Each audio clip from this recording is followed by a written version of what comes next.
Well, and then we're elated to have Tony Dungy with us. Tony Dungy is one of the most admired and respected leaders in all of sports.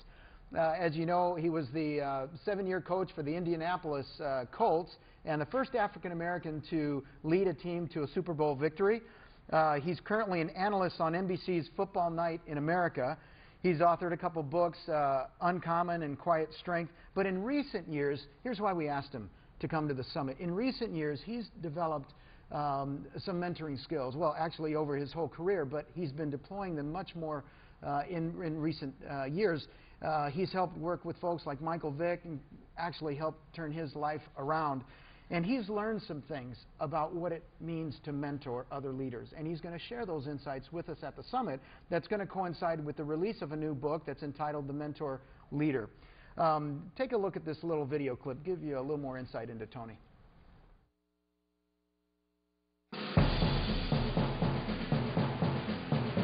On February 4th, 2007, a unique page in history was written. The Indianapolis Colts, led by African-American coach Tony Dungy, won Super Bowl 41 in convincing style. But the uniqueness of this day was not determined by color, but by character. This coach demonstrates qualities that define a true champion in life: purpose, significance, compassion. Qualities not often associated with professional sports, but deeply embedded in the fabric of this understated leader. His style can be summed up in 2 words: quiet strength. Tested in the weekly crucible of public opinion, Tony Dungy has experienced the highs and lows of winning and losing. But through it all, he has discovered those things with lasting value: the principles, practices, and priorities of a winning life. We'll explore the mind and heart of this unusual man of faith.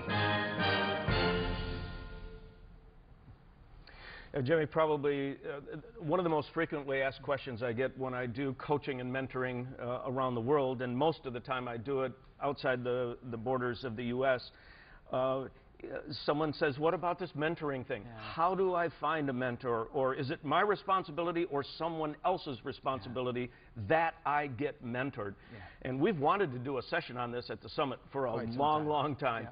And I think we have the right individual to do it. And we're going to debunk a lot of myths about mentoring. I mean, we're going to get right down to what it is and what it isn't. And I'm looking forward to the session. Oh, so am I. And then we have Terry Kelly. She's the president and CEO of Gore, W.L. Gore Industries. And the reason why we have Terry coming is that W.L. Gore has a very unique model for leadership and management.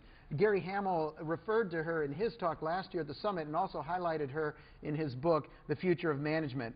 And Gore Associates, as they call all their employees, their culture is such that you become a leader in that culture when you show an ability to earn the respect of your peers and get followers around you. In fact, Kelly became the CEO of Gore by being voted into that position by her peers. That's an interesting model for selecting your leader. I would have never wound up in my role that way, I assure you. Well, Gore has about 9,000 associates. I mean, so this is a company with some scale in 30 countries. The company has appeared on all of the U.S.'s 100 best workplaces and many of the international lists of best workplaces as well. And Kelly is going to explain how they built this contrarian culture in a real, kind of like nuts and bolts. How do you do that? I mean, how do you lead with such a decentralized model of leadership? So Gary Hamel was very much intrigued by Gore as well, and so he went, visited them, and interviewed Terry. Here's a little snippet of that interview. Take a look. What would be surprising or perhaps even shocking to a CEO or somebody else who came and really started to look at how your company works, the values that drive it? What would they find that's maybe a little discomforting at Gore? One, the whole concept of we don't really want to operate in a hierarchy of the conventional command and control where decisions have to kind of make their way up the organization and back down. We operate with a very latticed organization or network so that you go to the person you need to get decisions, to get what you need to be successful in the organization. And along with that is we really try to resist titles. We have lots of people in responsible roles in the organization, but the whole notion of a title kind of puts you in a box. And worse, it puts you in a position that you have assumed authority, that you can command over the organization. And so we resist that because we really don't think that's the right way to operate. The other thing we do is, our associates, which is what we call our employees because they're, owners in the company, they self-commit to what they want to work on. So rather than your boss or your leader telling you what to do, it's very powerful to have, you decide what you're going to work on, where you can make the greatest contribution. Probably the other one that's very radical is that our leaders are there because they have followers. So rather than the typical appointment process where you have seniority or you just happen to be the best friend of the person that's currently the leader, we really try to allow the voice of the organization to be who determines who's going to be a leader based on who wants to follow them.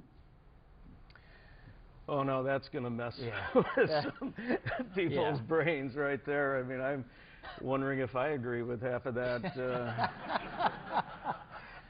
Well, I'll be in the front row.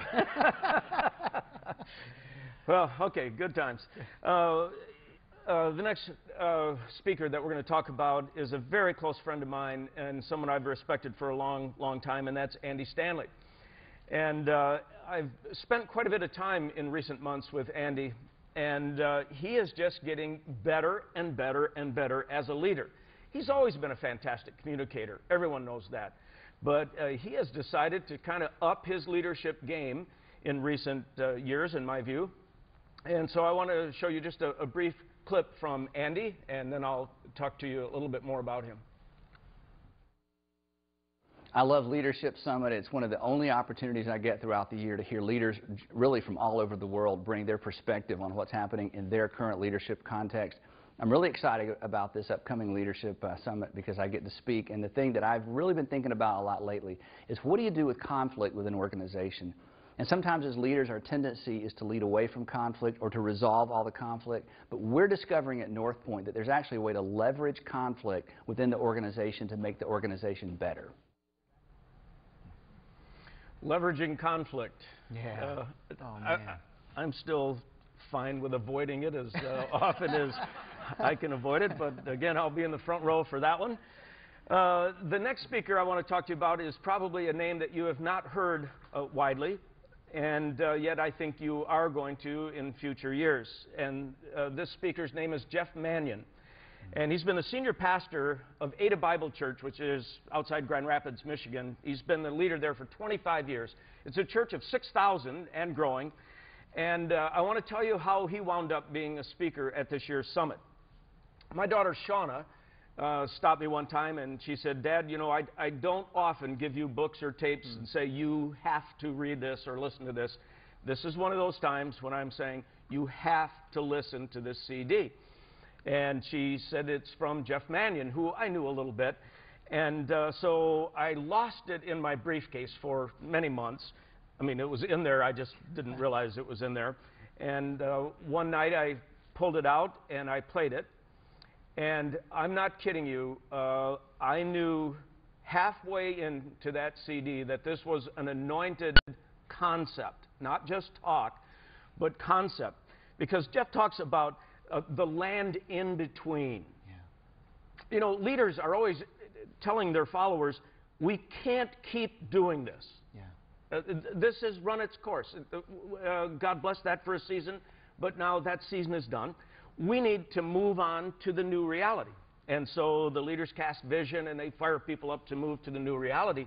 It's just that once you've left the familiar and you've not yet arrived at the new reality, you're in the land in between. Yeah. That is one of the most difficult places that you can be.